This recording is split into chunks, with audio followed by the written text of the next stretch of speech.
안녕하세요. 오늘은 3월 19일 수요일입니다. 오늘은 누가복음 12장 49절에서부터 59절까지를 본문으로 큐티 가이드를 시작하겠습니다. 먼저 오늘 이 본문을 통해 제가 묵상한 예수님은 분쟁의 중심에 계신 분입니다. 51절 말씀을 읽겠습니다.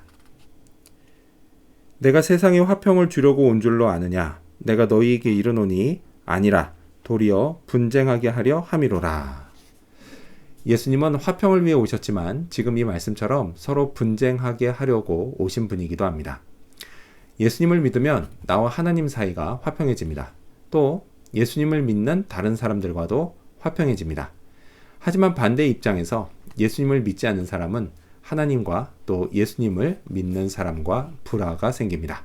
이건 필연적인 일입니다. 그래서 볼 수 있는 참 희한한 장면이 있습니다. 불신자들은 자기에게 생명, 영원한 생명을 주시는 분인데 그런데도 하나님 이야기, 예수님 이야기를 하는 걸 싫어합니다. 그걸 꺼립니다. 물론 개중엔 교회에 대한 이 나쁜 이미지 때문에 그런 경우도 있습니다. 하지만 대부분은 딱히 마땅한 이유 없이 그냥 싫어합니다. 자, 그런데도 계속 이야기를 하면 나중에 싸울 수도 있습니다. 이런 일은요, 가족 간에도 벌어집니다.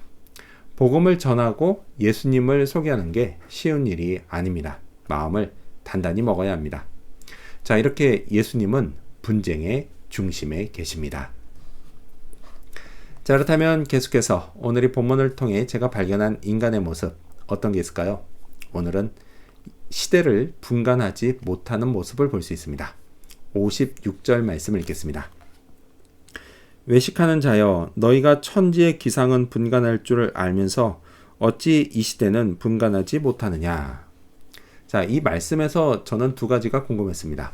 하나는 이 외식하는 자가 과연 누구냐는 것이고, 또 하나는 분간해야 할 이 시대가 뭐냐는 것입니다. 자, 먼저 외식하는 자는 바리새인이 맞습니다. 자, 그리고 분간해야 할 이 시대는 하나님과 화목해야 할 시대를 말합니다. 바리새인은 자기 스스로 되게 종교적이라고 자부했습니다. 하지만 정작 하나님의 나라가 도래했음을 보지 못했습니다. 그래서 그걸 알려주시려고 하나님이 보내주신 그리스도, 그 그리스도께서 직접 자기들 눈앞에 나타나셨는데도 말이죠. 자, 오히려 그들은 그분을 비난하고 죽이려고 했습니다. 자, 오늘 제가 살고 있는 이 시대도 주님이 말씀하신 그 시대에 속합니다. 그 시대는 주님이 재림하실 때까지입니다. 자, 그때가 오기 전에 하루속히 모든 인간은 시대를 분별하고 하나님과 화목해져야 합니다. 바리새인들처럼 영적인 장님으로 남아 있으면 안 됩니다. 하나님과요, 화목하는 것, 한 번만 화목하고 마는 게 아니라 내 몸이 죽든지 아니면 그 전에 주님이 재림하시든지 어찌됐든 주님을 만날 때까지 계속 화목해야 합니다. 자, 그렇다면 끝으로 오늘 이 본문을 통해 나에게 주신 교훈이 뭘까요?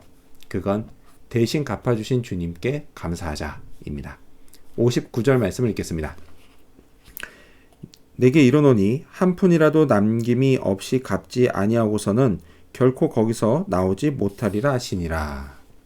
이건 불가능한 일입니다. 제가 지금까지 지은 모든 죄를 돈으로 환산하면 이게 너무 커서 갚기는커녕 그 돈 무게에 눌려 죽을 겁니다. 자, 저를 위해서요, 저의 죄값을 대신 갚아주신 예수님께 정말 감사드립니다. 이를 위해서 예수님은 엄청난 희생을 치르셨습니다. 50절 말씀을 읽겠습니다. 나는 받을 침례가 있으니 그것이 이루어지기까지 나의 답답함이 어떠하겠느냐. 자, 여기서 이 침례는 예수님이 요단강에서 받으신 그 침례가 아닙니다.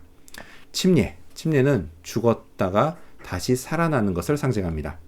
자, 따라서 이건 예수님의 죽으심과 부활하심을 의미합니다. 지금 읽은 이 50절에서 나의 답답함, 이건 나의 괴로움이라고도 번역됩니다. 그렇습니다.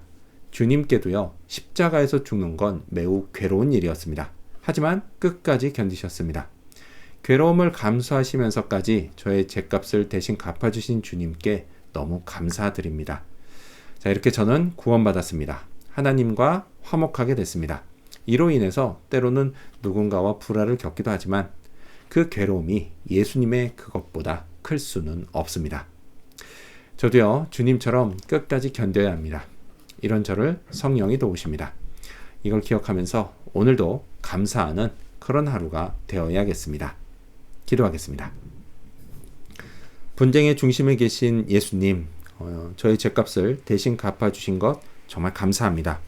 하나님과 화목하고 이 시대를 분간하며 때로는 그로 인해 불화가 있다 할지라도 끝까지 잘 견디며 주님 오시는 그날을 맞이하게 해주시옵소서. 오늘도 그런 하루 되기를 바라며 예수님 이름으로 기도합니다. 아멘.